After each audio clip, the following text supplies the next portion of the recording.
Thank you, MC, for the kind introduction. You know, I've been listening to the previous speakers, but I think the stage is too high for them. You don't see their face, except that now I'm taller, I can stand here. So Joseph, can you come up? I think we have to wait for my colleague, Dr. Rizal. He's in the washroom. He'll be coming in soon. Anyway, Assalamualaikum warahmatullahi wabarakatuh. Salam sejahtera and a very good morning. Your Excellencies, distinguished guests, ladies and gentlemen. First and foremost, I would like to thank the organizer, KCI, for inviting CPOC to co-host this event and giving me the honor to moderate the first plenary session of this conference, aptly titled Transforming the Palm Oil Industry, Navigating Global Regulations and Market Demands. This is going to be a panel discussion, and I'm not going to allow them to say whatever they want to say, but instead I'll be asking them questions. So I had that privilege. So Pak Rizal, please come up on stage. We shall be discussing issues revolving these issues, impact of EU deforestation regulations on the industry, addressing labor practices and social sustainability, and the last one, collaborative strategies and industry advocacy. We are rather fortunate to have with us here today 5 distinguished panelists who will share their thoughts and views on the topic of discussion. Before we begin the question, a little bit of housekeeping. 75 minutes have been allotted for this session, and as moderator, I'll be asking questions to them. But I think for the panelists, don't worry, this question will revolve around your expertise. And sometime will be made available later on for Q&A to the panelists from the floor. So without much ado, I think I will begin the session by asking the first question to Dr. Rizal. Dr. Rizal is my colleague in CPOC. Normally he asks me questions, but today I have the privilege to pose questions to you. So the first question to you, Pak Rizal, in addressing the EUDR, CPOC has initiated the joint mission which resulted in the establishment of the ad hoc joint task force, a platform for consultative engagement with the EU. What are the next steps forward for CPOC in view of the proposed delay of the EUDR for 1 year in ensuring compliance with the requirement of EUDR? I think most of you are fully aware that the European Commission and the European Council has agreed to defer by 1 year the implementation of the EUDR. Now we await the Parliament of EU, which will sit on the 14th of November, finalize and endorse the deferment. So, Pak Rizal, your thoughts on that question? Thank you. Yes, thank you, Dr. I think, firstly, by the establishment of the joint task force, giving the opportunity for the producing country, including Malaysia and Indonesia, to be ready for the implementation of EUDR. And actually, we already had 3 times of task force meeting that discuss the concerns faced by the smallholders, because the EUDR stipulated using segregated approach that can be affecting the smallholders. The smallholders' readiness will be in the risk if the smallholders cannot be ready to fulfill the EUDR requirement, meaning that the smallholders potentially have a risk to be excluded. That's the first one. Secondly is the requirement to meet the EUDR requirement, which is Indonesia, Malaysia have been developing national certification. Malaysia has MSBO, Indonesia ISBO. How do they also compare, or how do they treat those who are already certified by the national standard to comply with the UDR? So we discussed this within the task force, the gap analysis, and how do the two governments, officials made closer to fill the gap. And thirdly is the development of the traceability tools. The traceability tools is tools that can be traced where the fruit is coming from, where the commodity is coming from. So it's not only dealing with the palm oil commodity, but also some other commodity as well. Cocoa, coffee, rubber, as well as timber. So I think the benefit having the task force is the development of traceability tools. And the next one is the forest map that will be used by the EU side as well as the producing country side. So meaning that I think Malaysia, Indonesia is now ready in implementation of the UDR. And supposedly if there is no postponement for 1 year, I think some of the industry is already ready with the shipping and SDK3 as well as also Wilmar is already shipping their export to European market, which is they call it as UDR compliance. So I think this is the example that the industry is already ready, but the concern is the readiness of the smallholders. So by postponing 1 more year, so I think it's giving much more time for the smallholders, in particular in Indonesia, because I think Malaysia has a better achievement in fulfilling the national certification. More than 80% of the smallholders in Malaysia is already being certified by the MSBO. Not the case in Indonesia. The smallholders are still very low.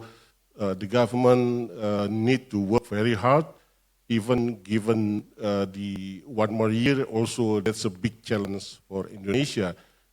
Government of Indonesia need to put priority which area that use for exporting to European market as the first priority. The second is not as perhaps only one slide. Could you just use one slide? My presentation. Next one. Next one. The first. Yes, this one. So this is just to see the complexities of the UDR. Starting pressing from the plants is generated, supplied by smallholders as well as the industry to the mills and so on. Can be directly export or can be refined and then also export. That could be exported directly to European market or also exporting to the third country. For example, Indonesia, Malaysia exporting palm oil to China. And in China, they use it as the intermediate goods, as the also inputs, and they process it and then goes to European market as the end products. So when it is reached the European port of entry and then it is contained the palm oil or maybe cocoa or coffee, they also will question where the palm oil, where the cocoa is coming from. Meaning traceability tools, traceability information, the due diligence process is not only the directorate but also through other countries. This is giving the complexity of the UDR in our trading system. So hopefully by having 1 more year, Dato, all stakeholders, including the smallholders, will be able to contribute, will be part of the supply chains. It will not be excluded. Industry, they are ready already this time, but not the case for the smallholders. Thank you. Thank you, Pak Rizal. I think even though EU have extended, deferred the implementation by 1 year, I still believe that there's still a lot more work need to be done by the smallholder. They may not be fully ready, but at least there is some consolation here that they'll be more prepared when it's implemented. So the next question I will pose to His Excellency Rafael Dyer, the Ambassador Delegation of the European Union to Malaysia. His Excellency Mr. Rafael is very new to Malaysia. He just came here about a week ago. And yesterday over dinner, he was invited for dinner, which I think he regretted going because he went through a baptism of fire. He went through 9 against 1. So, but he did fairly well. So he came out unscathed. And today, I think he will be able to maybe answer some questions which I'm going to pose to him. So, Your Excellency, the question to you is, the proposed delay by 1 year by the European Commission is subject to adoption by the European Parliament.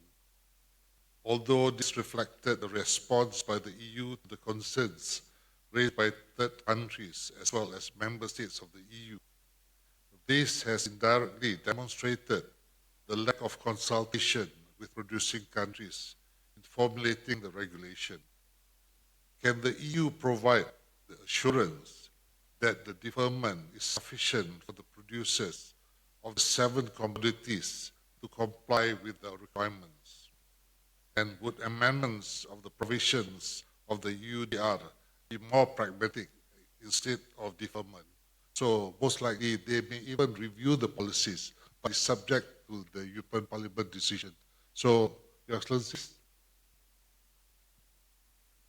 Thank you very much. Indeed, I'm glad you also circumvented a bit, only replying to his question by showing at least one of your slides. I'm looking forward to seeing the others. If not, I will ask you to send them to me because I did get a little glimpse before. Allow me also to do, maybe before answering your question, to say one introductory remark. And it is indeed, I arrived here in Malaysia 2 months ago, but I had the honor of presenting my credentials to His Majesty exactly 1 week ago, last Monday. So in that sense, this is my first official engagement visit outside of Kuala Lumpur. It is not only a coincidence of dates, I believe it's also, I would call it a fortunate opportunity. Not only because of the dinner last night, but also. And I'm glad to be here for several reasons. Sabah, the land beneath the wind, as some call it, with Mount Kinabalu, its richness, its diversity, I think it's unparalleled. In that respect, I very much agree with what Dr. Chin said about Sabah, about Malaysia and its richness and the praise it deserves for wanting to preserve it.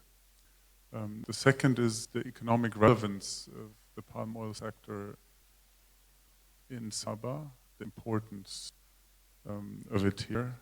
The third reason is the importance of dialogue, which was referred to. You mentioned the engagements in the Joint Task Force, and I believe conferences like this coming here are an essential part of this.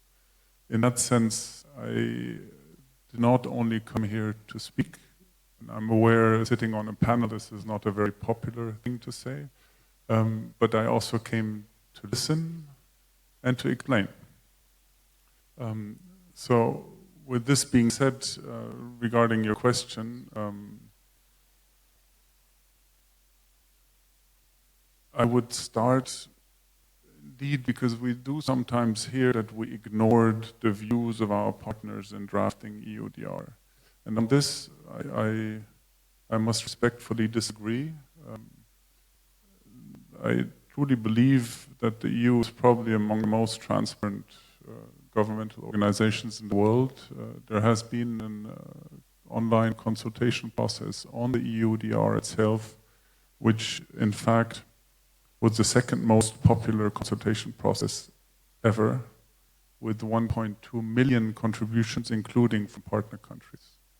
And in 2020, as a second step, the EU established also a multi-stakeholder platform on protecting and restoring the world's forests, with the aim of involving stakeholders and partner countries to share information and best practices.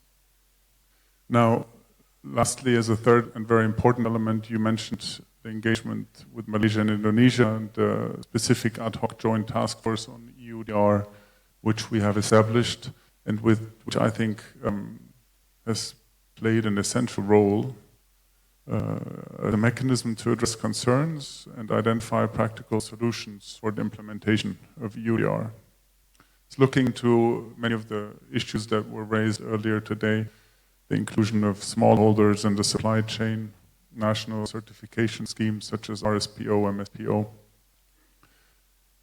traceability, scientific data, and it's true that only these two countries currently benefit from such privileged social dialogue. But first of all, as was mentioned earlier today by Secretary General, I believe you also talk to your co-producers and you pool information and you pass that on also on everyone's behalf. And for that reason, it is to us much more valuable than a mere dialogue with Malaysia and Indonesia. But in that sense, I heard Dr. Arif speak earlier today, and I disagree with him in hardly anything except in one point, that I honestly do believe that the region, Malaysia, has a big clout on the global scene when it comes to this issue. What you say, what you present as points, they matter, they shape how we decide on policy and how we implement it. And in that sense, industry here has been, I would say, ahead of the curve. I hear a lot of reference to EUDR, but when I look at the subject of this conference and when I look at what has been done in this country, in Indonesia, in the certification schemes that were established, the work on sustainability that was done, I sense that a lot of what is in such a regulation has been done already independently from that particular regulation. In that sense, I would like to close on one important point or two before I talk about the postponement. First, let me recall, we did not take this decision because we want to, because it's aimed at anyone. We took this decision because we jointly with you and everyone else took a decision in Paris to do something about climate change. Now, we tried to identify what can be done. There's a lot of Green Deal initiatives that we're looking into, a lot of which are having a very severe impact and strain on our own industry. Anyone who follows European politics closely will see how much this impacts back at home, and that there's not only enthusiasm facing us. Why? Because change is always a challenge. It's always difficult. But I do believe it is worth it, especially if it is concerned, if this is to preserve our common future. Now, on the proposed postponement and your question in the end, yes, you're right. This is the immediate result of having listened to our partners in that dialogue, but also most recently in the UN General Assembly, there were letters sent. In a way, Malaysia in particular did not actually need that deferment, I would argue. You were ready. Now, with this proposal put forward, and it's true for those who know Brussels, two decisions need to be taken. The Council has to agree on the proposal put forward by the Commission. They did so on the 16th of October. Now, the European Parliament, as you mentioned, will look at this on the 13th, 14th of November in its plenary. So they decided in the Environmental Committee to go for the fast-track procedure and go directly to plenary in order, after that adoption, to close it formally by another agreement at Council and publication. And in that respect, we want to ensure as quickly as possible clarity for operators, many of which have already invested a lot in securing compliance with the EUDR. I'm not going to go into the details now, but you will know that a lot of additional documents have been adopted, proposed also. The IT tools are being put in place as of the 1st of November.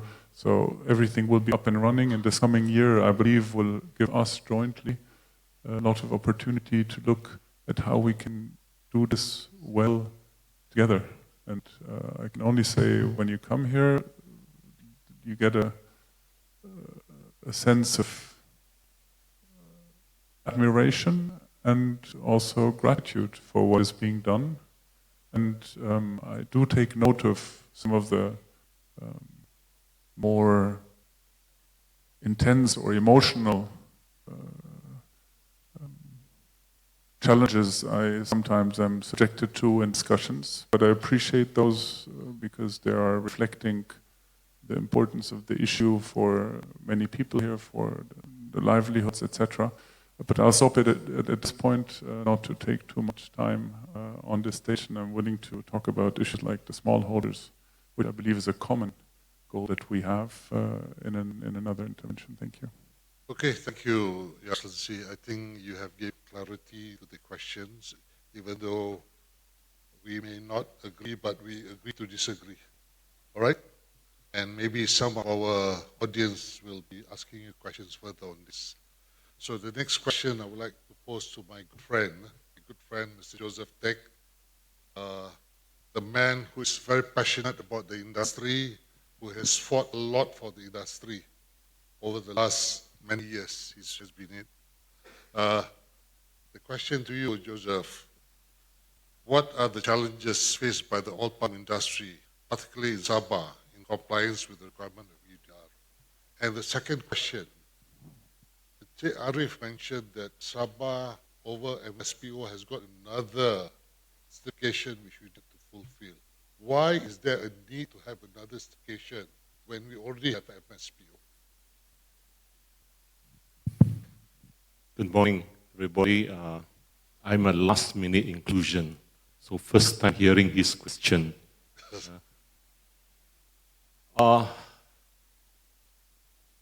There are three of my favorite topics I always want to talk about: taxation, replanting, mechanization.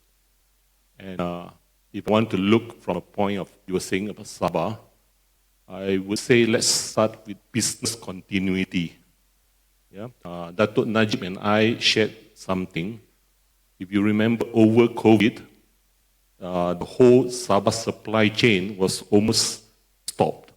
Yeah, but he and I and a few of us, we managed to get it going by hook or by crook. Yeah, so business continuity with the change of policies, with the change of any government of the day, need to appreciate the industry. So we need to say it's not only the government, but then even the EUDR, our friends in Europe, there's still that bridge to be gapped as far as the knowledge and appreciation of the industry is concerned. And I think on the competitiveness, let me say it very simply that Sabah is having a very great challenge because one in your 3 trees in Sabah is more than 20 years old. Meaning to say that you have the worst age profile in Malaysia, 1 in 3 trees. Yeah? And if you're not going to address it, it will affect your productivity. And also, this is intertwined with the fact that you do have a taxation which is different from the planters in Peninsula.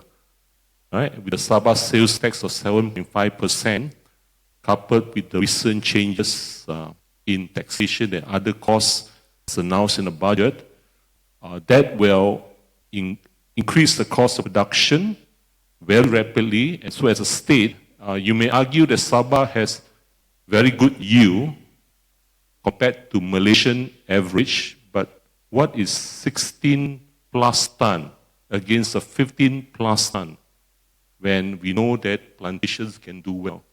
So if we cannot get the dynamics of this yield competitiveness, cost of production in order, any requirements of EUDR is going to be putting more blow into production, and you certainly affect the supply chain.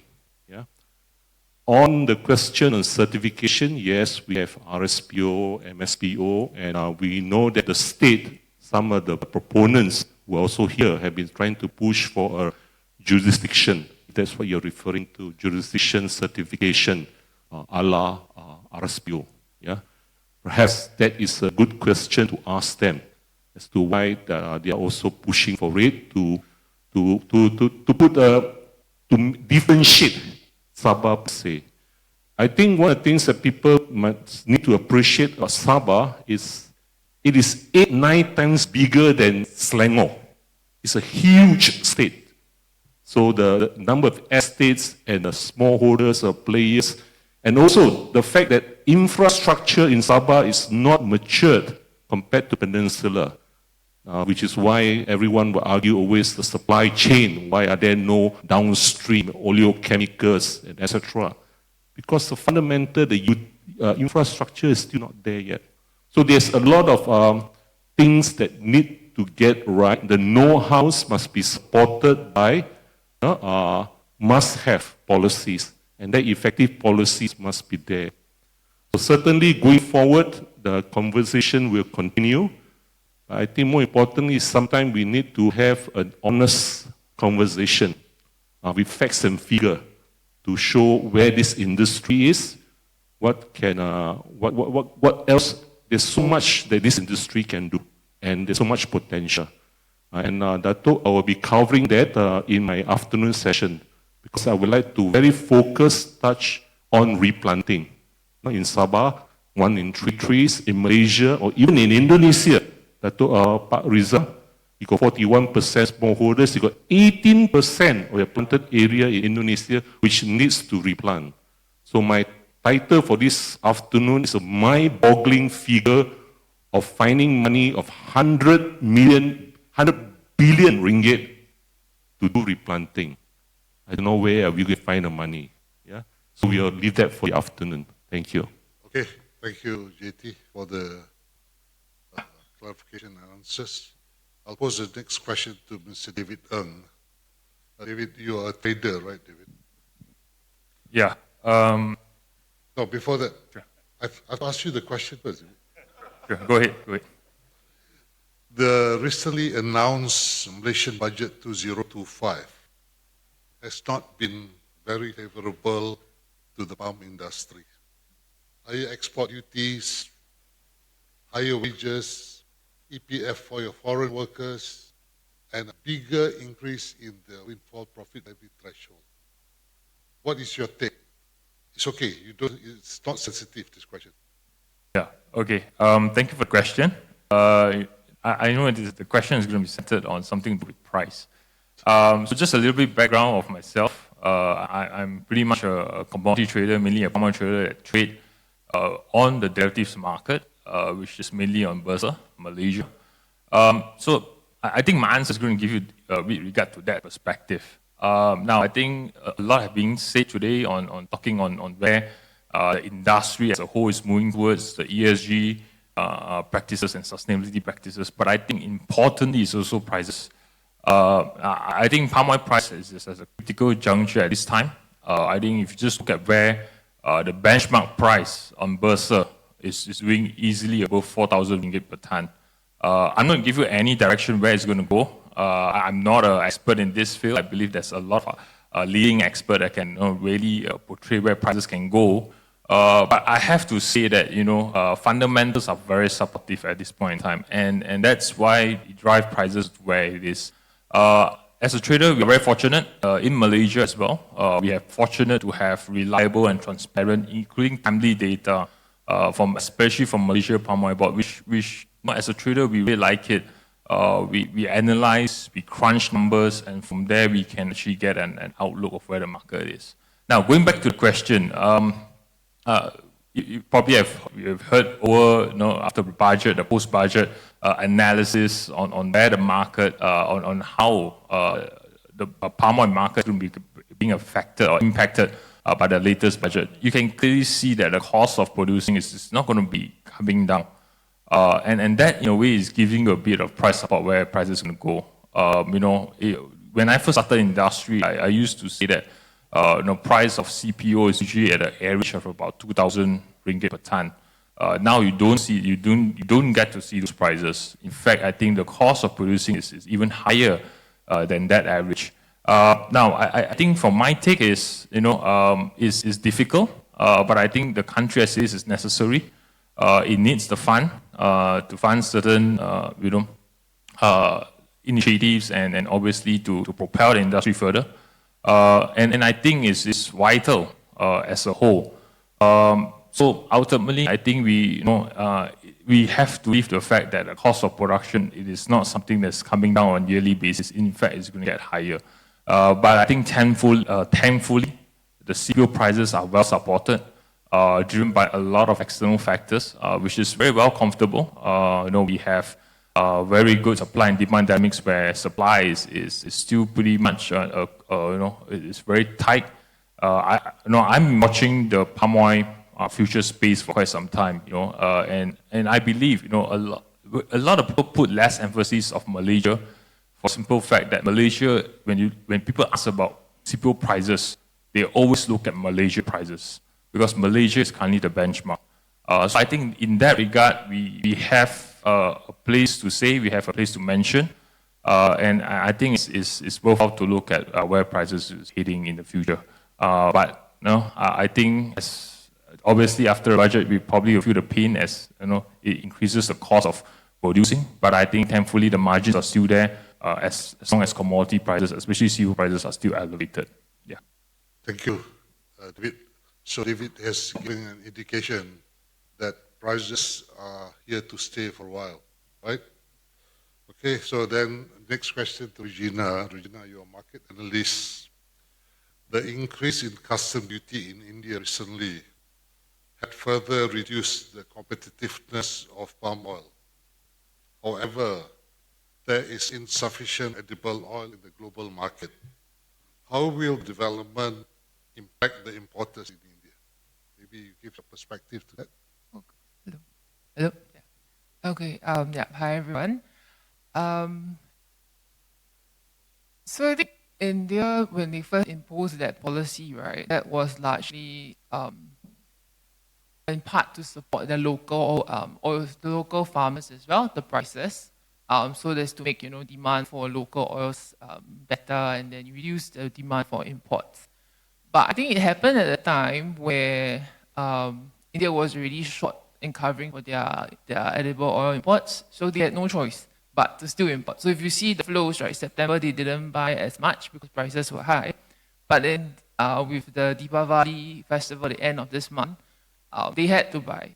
So ended up you saw everybody buying at higher prices. There were some washouts at the beginning, but for OND, but eventually, they still have to buy because at the end of the day, India is still a net edible oil importer.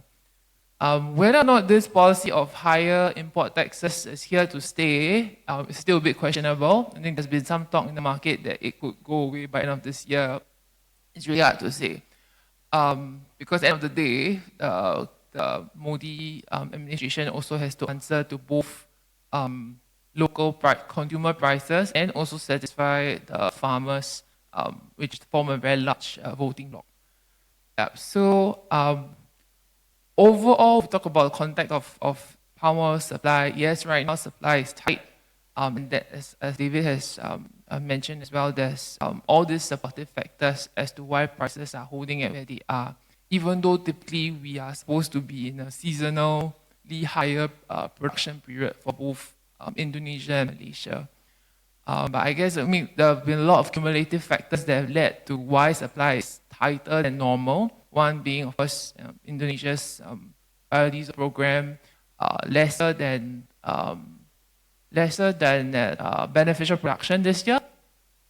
Even though you see Malaysia doing much better this year, right? I think we're on track to hit almost 19.5, 19.8 this year for the first time in quite a number of years. So even though Malaysia is higher, there's still a drop coming from Indonesia, and it's looking to be relatively flat as well for the next couple of years. Plus, higher domestic consumption from biodiesel especially. So all that coupled, which is also why I guess India is trying their best to raise their local oilseed production, not just your soybean and your rapeseed, but also their palm oil production. I think that's been something that's been going on for a while, and they recently announced, more effort, to raise their local oilseed production. You see that happening in China as well, where they all try to sort of wean off a bit of their imports. But I think end of the day, it's a bit too early to see, how successful they will be, because you still see their imports going up and import bills also going up. Another question. Will these high prices we are enjoying now, will it hamper demand? And what is your outlook for the short term and the mid term? Sorry, happen? Will it hamper demand? Because we are not as competitive as soybean.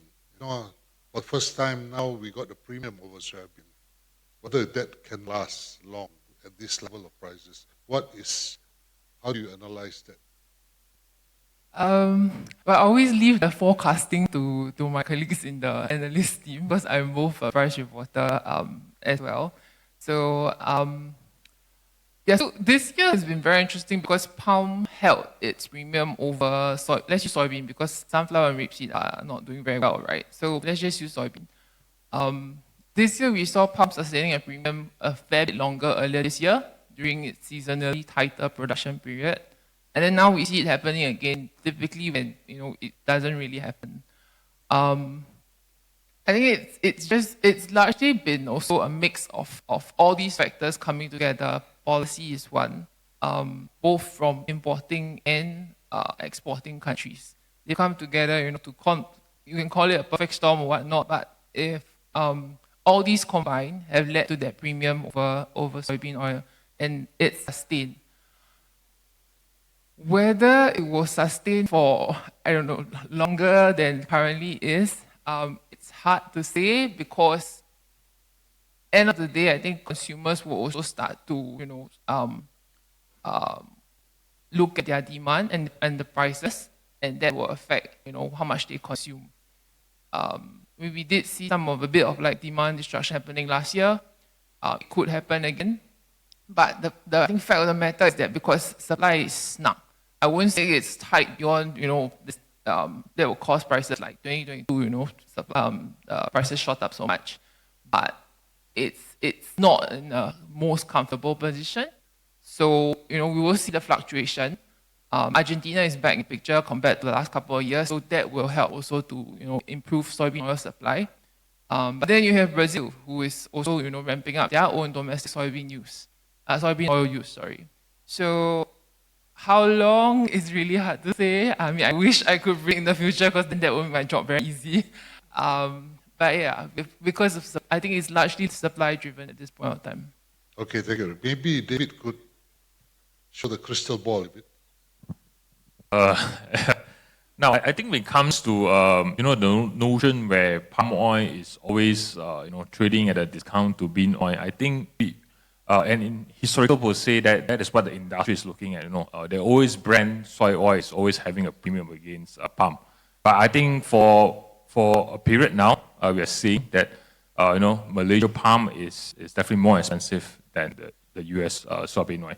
Now, I must say that this relationship is in a way is unique now. The situation is different now compared to the historical period.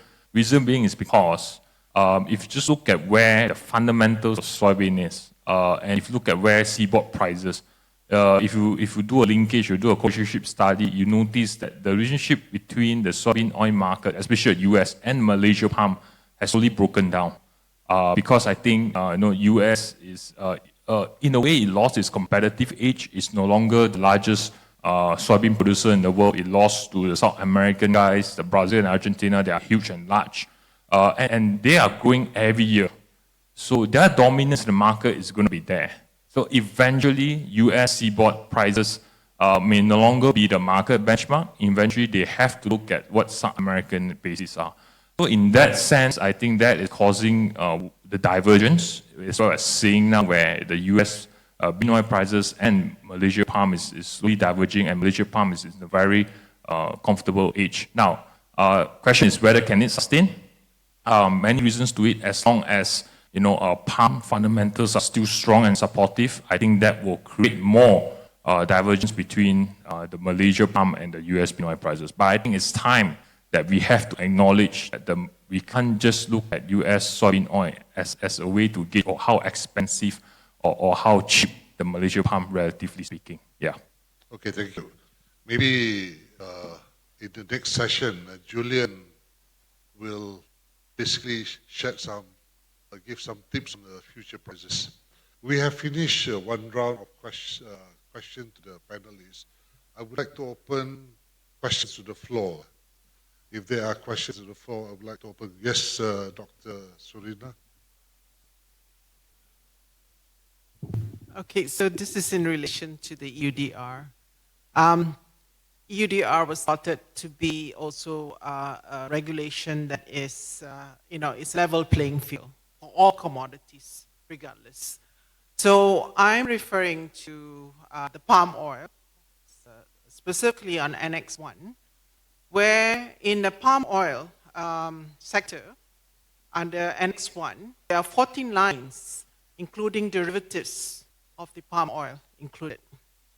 That includes fatty acids, fatty alcohol, all the other derivatives and esters.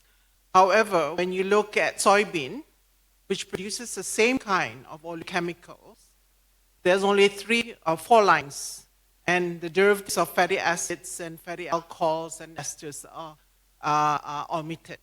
So I'm trying to ask the question now. If you say that the EUDR is a regulation that provides a level playing field to all the oils, soybean and palm oil, obviously, why is there a differentiation in Annex 1? Thank you. To whom are you posing this question? I'm sorry. I guess to His Excellency. Yeah, Excellency, would you like to answer that question?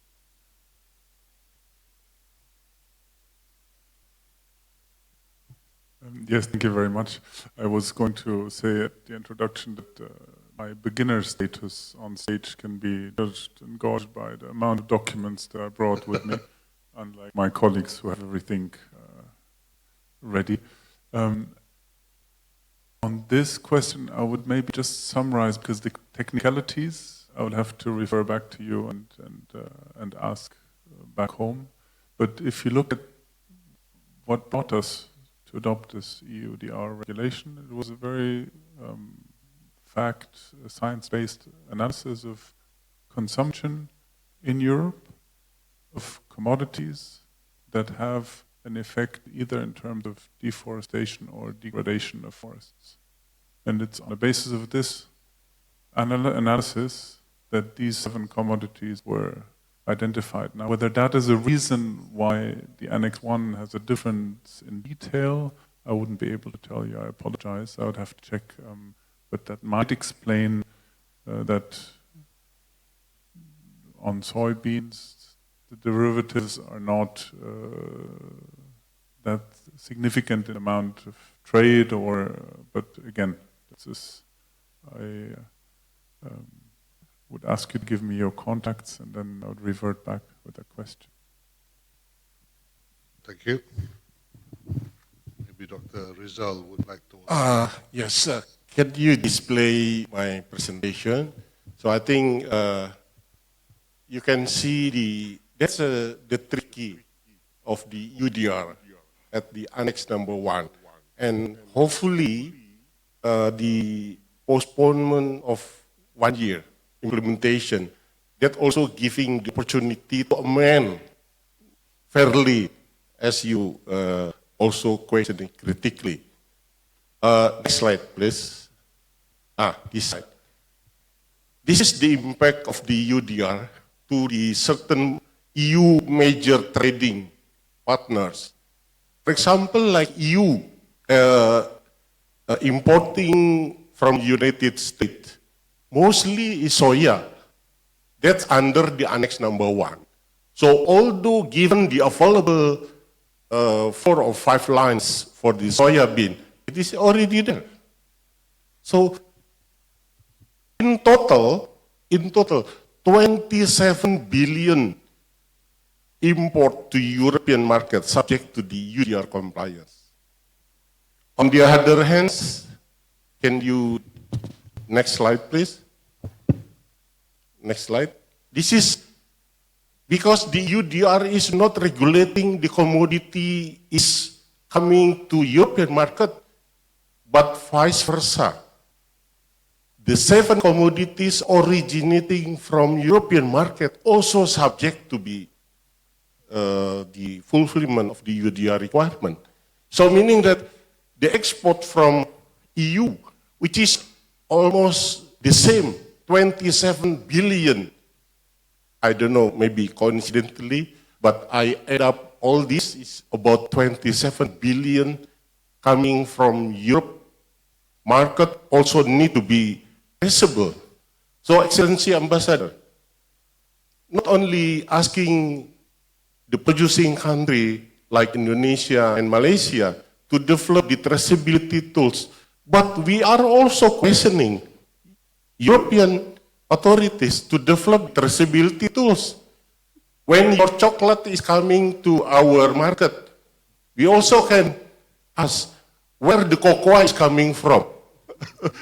So I think the same treatment can be also, don't forget that the UDR is regulating the 7 commodity originating from European market subject to UDR as well. So this is the figures. So mostly chocolate is like wood products and so on and so on. So I think this is just example that we need to think in the also the other way around. Not asking the producing countries, but also European authorities need to prove where the commodity is originating coming from. And the next slide, please. The next slide. Next. This is applies for ASEAN countries. So the ASEAN countries, as I mentioned, it's not only Indonesia and Malaysia, but also like Thailand, Vietnam, Singapore, Philippines, Myanmar, and Cambodia, Laos. They export mostly cocoa, coffee. As Dato mentioned, I think, imagine if European market, like Europe people, doesn't have sufficient coffee. So in the morning, they will just running out and looking for the coffee shop because the supply of the coffee is limited. So this is proving that we need to work together, Excellency Ambassador, as I mentioned, between the producing and the consuming country. So the consuming country cannot be only issuing the regulation, but also need to work together with producing country, how to fulfill and how to make the smooth supply of trade coming to Europe, as well as also originating from Europe to the export countries. Okay. You would like to comment on that? Yes, I'll be very brief. I couldn't agree more. I mean, the regulation does apply equally for imports into the EU and for exports out of the EU. So exactly that will happen.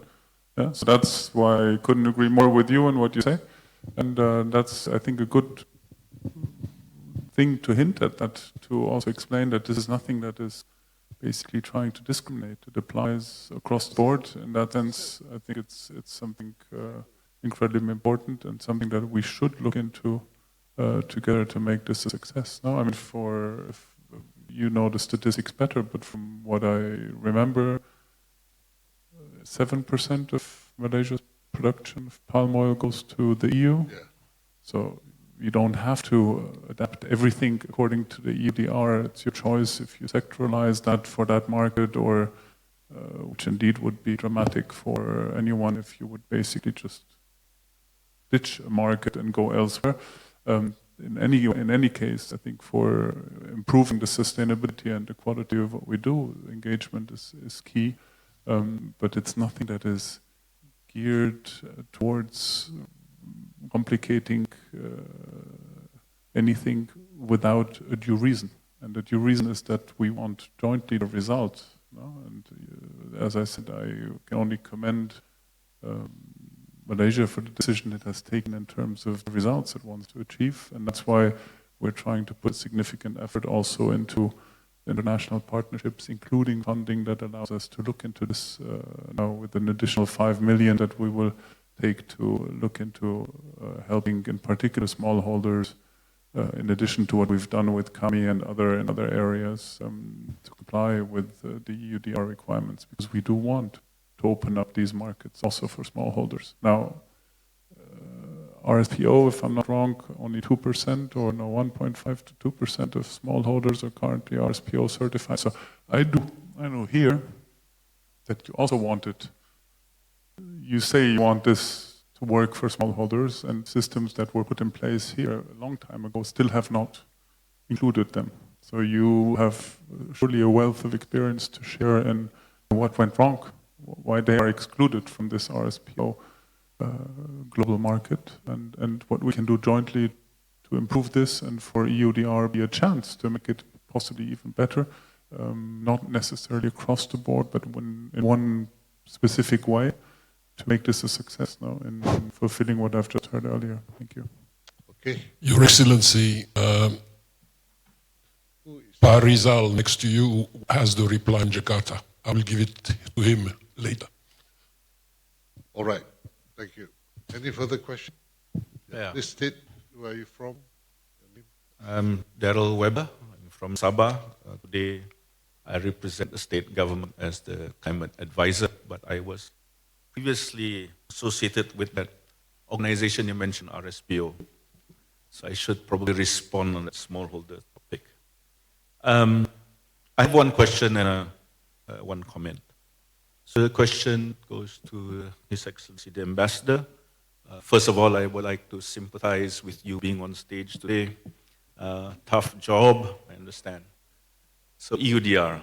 I fully understand the motivation of wanting to do such a policy. I think you must realize by now, well, of course you know, most policies are blunt instruments. The great thing about this 1 year extension is probably to take an opportunity to sharpen that blunt instrument more. A great man once told me that issues are black and white, but lasting solutions are invariably shades of gray. So I would want to ask the question, or in a way suggest, that the EU takes some time to visit some landscapes and understands the shades of gray solutions that you can get in different landscapes. Because if you think you're going to get one solution to solve those issues that motivated the genesis of EUDR, I don't think you'll go very far. That one. That's my question. Will you come down to the landscapes, important landscapes, to understand the varying solutions of sustainability, addressing issues of deforestation, etc., to sharpen, during this 1 year, your blunt instrument? That's one. Second, I want to address the question by Dr. Najib and to my friend Joseph. And I think, first of all, I must apologize that the initiative by the state government, although communicated many times, it must be a failure in communication or a human frailty when, cognitive dissonance, that's the word people use.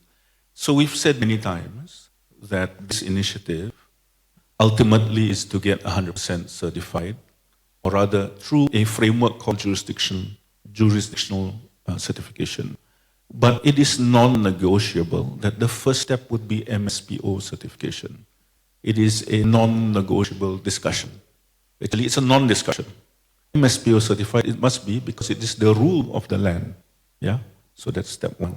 Ultimately, RSPO. Now, why have two? Why have three? It's a similar reasons why companies go for 20 over certifications, ISCC, RA, MSPO, RSPO, etc., BioSuisse. It's future-proofing or identifying where markets could be for your organization, and that's where you take it. At the moment, like it or not, RSPO is the leading international certification, and there's demand for it. Not covering the whole world, but certainly covering important markets. So that's the main point that I'd like to make. The second is, why do jurisdictional certification in the first place? One of the big problems in RSPO when I was running it was that land matters was handled by the state. And no amount of talk by federal government level and all could change what the state wants to do with land or how state assigns land, etc., etc. So I think the jurisdictional approach was to bring in government and industry players and civil society to solve some of the thorny issues around land matters. Second, we wanted to solve issues around workers and workers' issues. These are thorny issues that could not be solved by voluntary schemes or even federal-led schemes. So that's the second, the main motivation, first, to have a jurisdictional certification. The second one is to reduce the transactional cost of certification. And the third was to magnify or scale up the impacts of what the RSPO and indeed what MSPO wants to do. You know, you cannot have islands of conservation within the plantations and not link up to the rest of the state. So there's so many things that the plantation sector is doing very good and could be done, could be better done if coordinated with the state authorities to magnify these, the impacts that the plantation industries want to have. So I think, just to set the record straight, again, I want to mention that the state will never, Sabah will not say no to MSPO. MSPO is a given. Actually, there's not even a need to discuss it. It has to be done. The ultimate aim is RSPO for today. If tomorrow there's something better than the RSPO where the market is needing a different requirement, I'm sure the state stakeholders, who are many of whom are here, will push for yet another certification, another verification scheme, whatever. Thank you very much. Thank you, Dr. Darrell, for the clarification. I think the suggestion to the ambassador is what we have reiterated yesterday, that you should need to go to the ground, see the different landscape. Maybe you would like to make a comment on that. By landscape, I assume you mean come visit and look at the industry, the production, and all elements of it now. Indeed, the Joint Task Force, as you might know, has met once in Jakarta, once in Kuala Lumpur, once in Brussels, and I do hope that we will get them here again and then hopefully look into having them travel.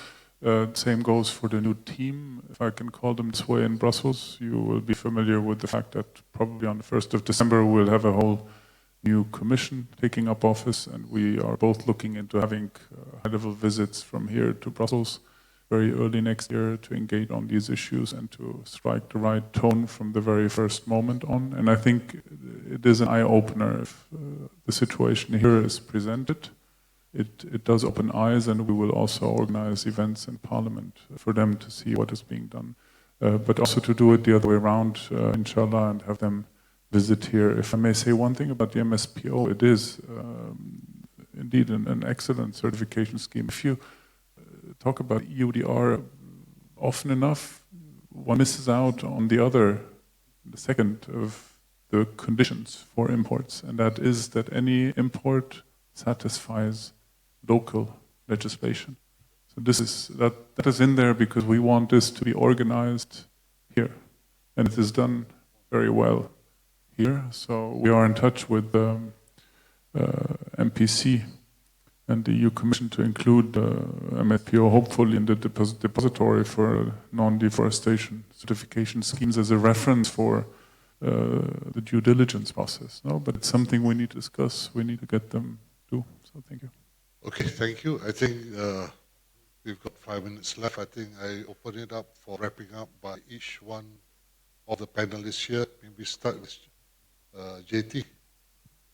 Just a quick one. I want to be enlightened. Now, I was brought up for the last 30 years in industry that palm oil is a commodity. And being a commodity is a price taker, not a price maker. But of course, the last few years we've been blessed with good price. Right? And the question came out, whether that price was sustained. Of course, more important is against the backdrop of yield and cost. We talk about costs going up. And if costs continue to go up, that you cannot make margins from it, you can even drop off EUDR or whatever there is. So it comes back to competitiveness. And perhaps it's not the cost going up. The question is more important is the unit costing. The unit costing is how much do you produce against your productivity. And I must say, if I look at Malaysia or even Indonesia elsewhere, if you cannot have the yield intensification or productivity increase, definitely your cost is going to be overwhelming. So ultimately, it's going to be yield. Yeah? And ultimately, against a landscape of aging trees, it will be replant. Thank you. Okay, Regina.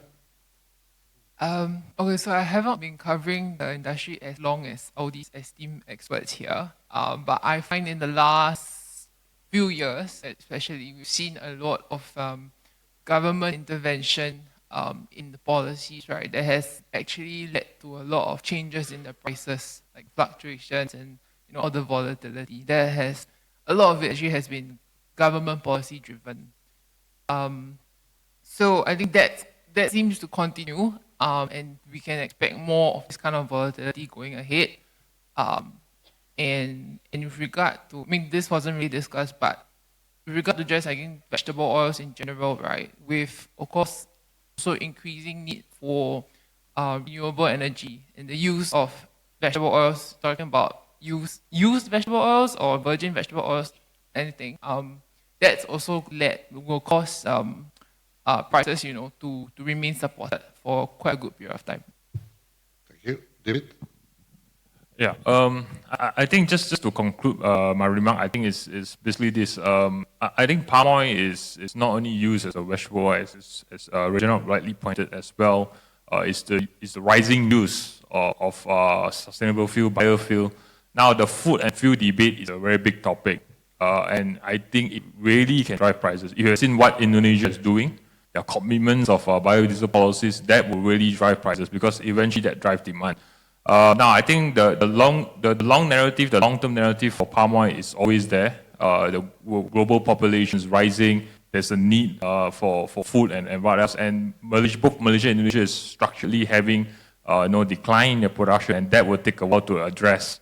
Now, prices is where it is. I think Malaysia, we're in a very sweet spot. I think what Bursa, the exchange is doing in terms of looking at futures derivative is indeed a very good move, looking at coming up with new contracts for the market to hedge their risk.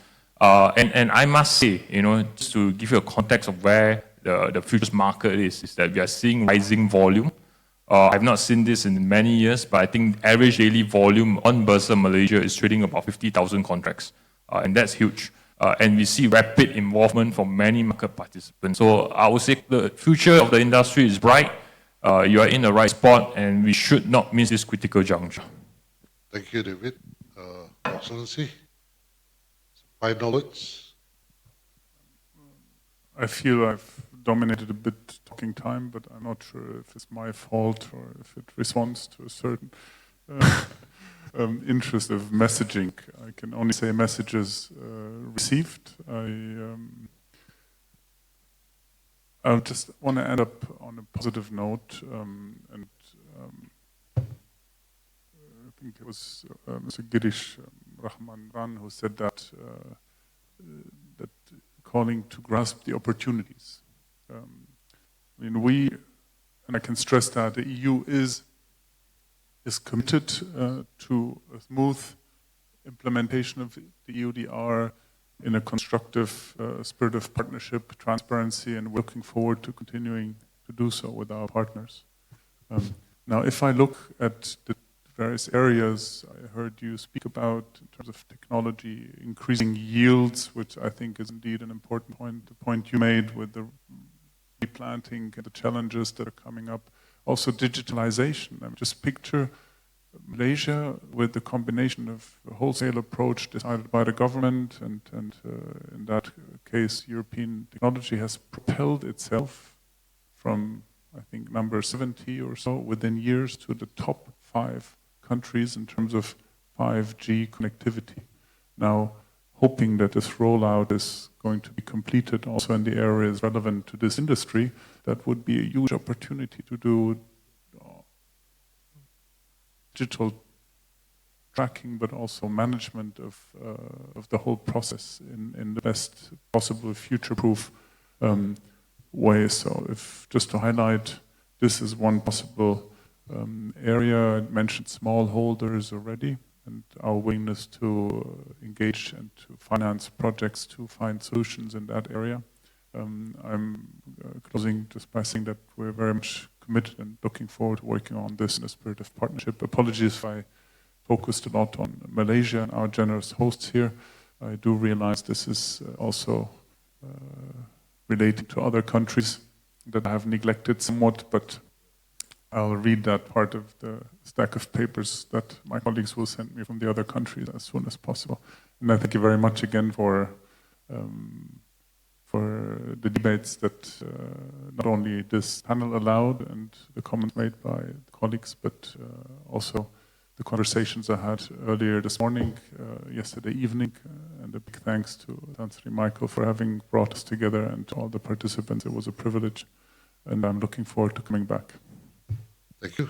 So last but not least, Pak Rizal. Yes, I'm summarizing. Could you just? How many slides, Pak Rizal? 7 points.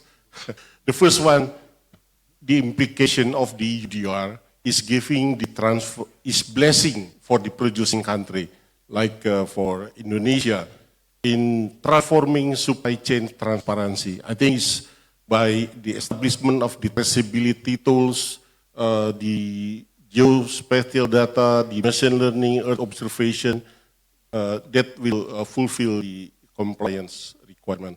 Secondly, the concentration of supply chains. I think, as I said, there is a risk the smallholders at the supply chains to be excluded. So that's why I think one more time giving more opportunity for the smallholders to be included. The third one is could be the market realignment and trade barriers. China and India could be as the alternative markets. The geographical realignment of the trade flows, less focus on the US. I also observe negative coefficient, meaning that the European market, the market shares is declining. Now it's becoming about 11%. Previously, 5 years ago, it was 15 to 16% of the market share. And the next one is the negative reputational impact for non-compliant companies. So it's just like education for the companies need to comply. The next slide is the financial implication for consumers and corporations. So the transfer cost burden to customer could be happen because the traceability tools need also some capital, need some investment. The next one, regulatory spillover and global benchmarking. That's already happened. The UDR could act as the global benchmark. It also transferred to UK FRC laws, to US forest law. But the objective is, again, about the deforestation, which is, I think, Indonesia, Malaysia is committed already. And lastly is the impact on sustainability certification schemes. During the task force meeting, we are trying to fill the gap between the national certification certificate, MSPO, ISPO with the EU compliance. So once it is already comply and fulfill the UDR compliance, meaning that the traceability tools in Indonesia, national dashboard, in Malaysia, they have 3 different traceability tools can fulfill the UDR requirement, then reducing the reliance of voluntary certifications, RSPO and ICC, recalibration of standard maybe need to be redefined, and also the role of this voluntary certification will be discussed. So I think those are the summary, Dato'. Thank you. Okay, thank you very much to the panelists. Can you give them a warm round of appreciation? With that, I pass over to the MC.